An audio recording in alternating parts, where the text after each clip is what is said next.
Welcome to the Louvre. A medieval fortress turned royal palace, the Louvre became a museum in 1793. With a history spanning over 800 years, the 40,000 square meter space welcomes nearly 10 million people a year, making it the world's most visited museum.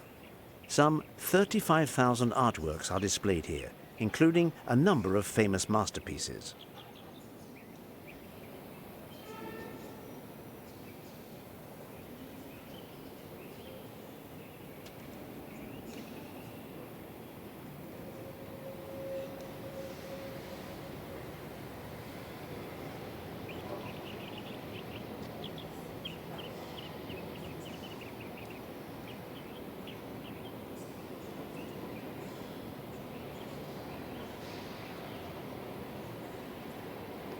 Made up of 673 glass triangles and diamonds and weighing 200 tons, the pyramid serves as the museum's main entrance. When it was built in the 1980s by architect I.M. Pei, the structure provoked outrage, only to become one of the Carousel and Tuileries Gardens are an extension of the palace. Occupying nearly 30 hectares, the Louvre's Grand Gallery is close to 300 meters long. It houses the Italian painting collection, which includes works by Leonardo da Vinci. With 5 paintings and 22 drawings, the museum owns the world's largest collection of works by the master.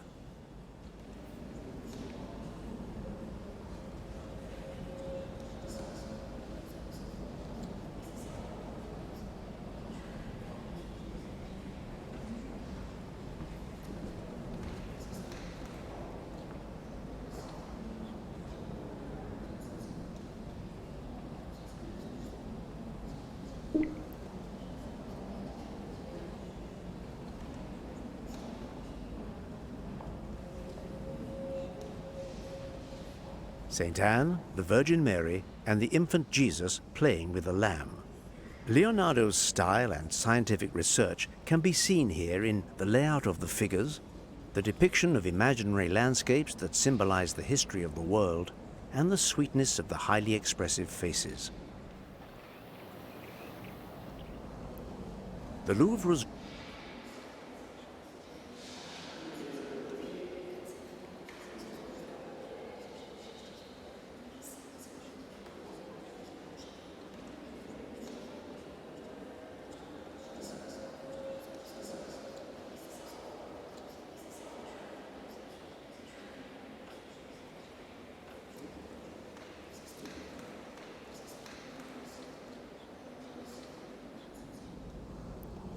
The Louvre's Grand Gallery is close to 300 meters long.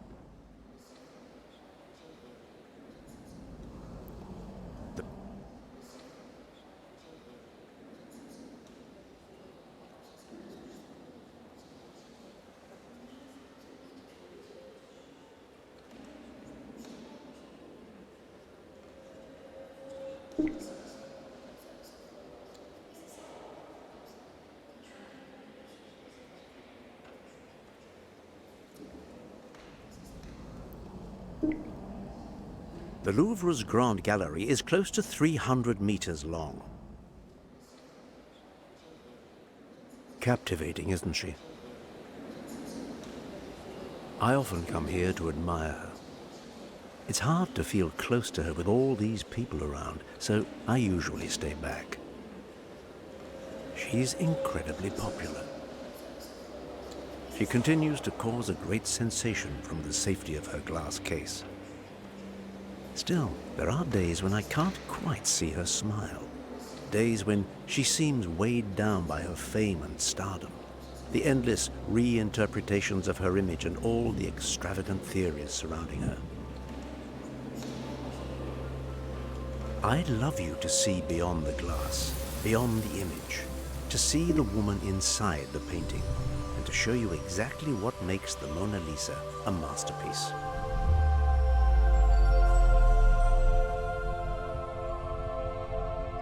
So much has happened since the first brushstroke was laid down in Florence in 1503. Following her stay in France, the still unfinished Mona Lisa was purchased by King Francois I and became part of the royal collection. She would later survive a revolution, theft, 2 world wars, several attacks, and journeys across the world. But Mona Lisa bears traces of her past. See this split that nearly disfigured her? The wood panel was deformed by humidity, while the painting hung in the bathroom of King Francois I.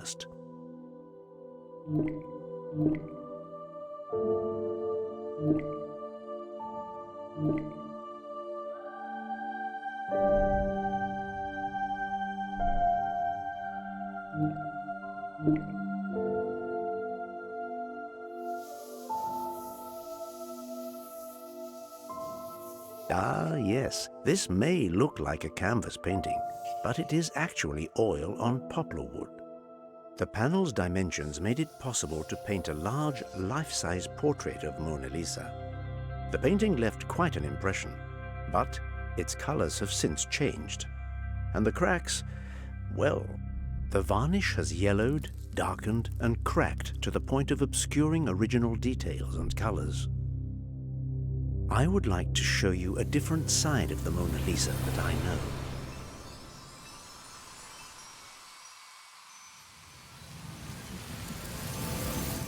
Lisa. Madonna Lisa del Giocondo. In 1503, Mona Lisa was only 24 years old, already the mother of 5 children. Little did she know her portrait would become the most famous painting in the world. She was called La Gioconda in reference to her husband Francesco del Giocondo, a wealthy fabric merchant from Florence.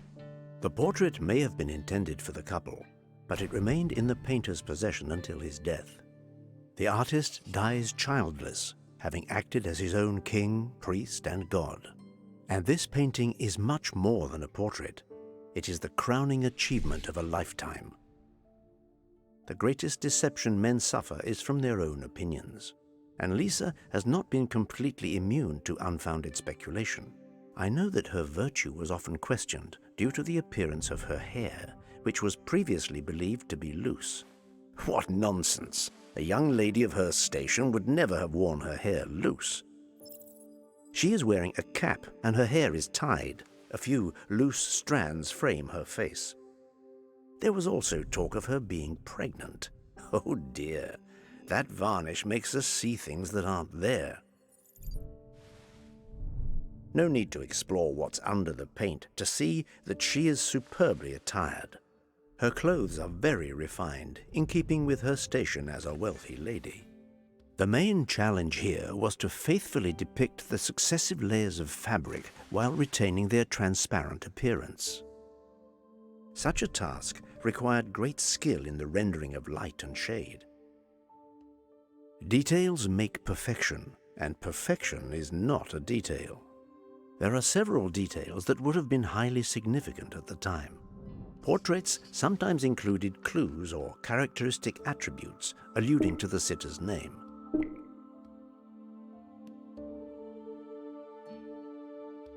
For instance, the juniper branches in the portrait of Ginevra de' Benci, also painted by a certain Leonardo da Vinci.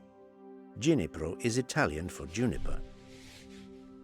But Mona Lisa holds nothing in her hands, and there are no physical elements that could provide clues about her identity. Shall we look at another detail? Namely, that truly essential, characteristic part of the portrait that is her smile. The elusive smile alluding to the surname of the lady's husband, Giocondo, from the Latin jucundus, meaning happy or jovial. How could his wife, La Gioconda, do anything but smile? But Mona Lisa's smile is much more than a clue about her identity. It also conveys the intricacy of human emotion. Nearly devoid of pigments, the thin layers of oil paint, sfumato, create a light haze, making the transitions from dark to light almost imperceptible. The blurred outlines create the illusion of movement in certain areas. The greatest challenge for any painter is making an image lifelike. Along with smiles and gazes, movements and gestures can also show a state of mind. For instance, hands communicate emotions and intentions to the viewer. Watch closely now.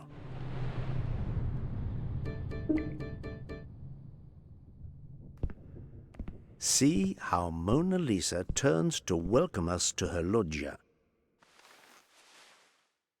One hand lightly resting on the other.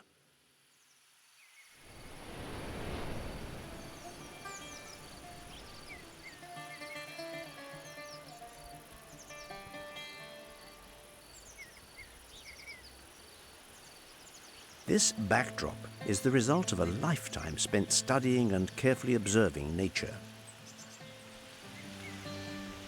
The artist creates the illusion of depth by progressively softening edges and varying color hues according to distance. This is the principle of atmospheric perspective.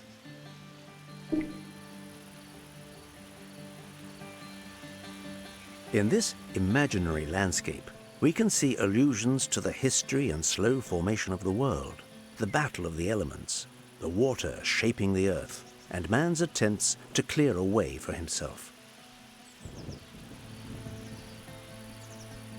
I would love to fly over this make-believe landscape, wouldn't you?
Days since the whistleblower complaint was released, we've seen zero pushback on the many revelations that have come out so far.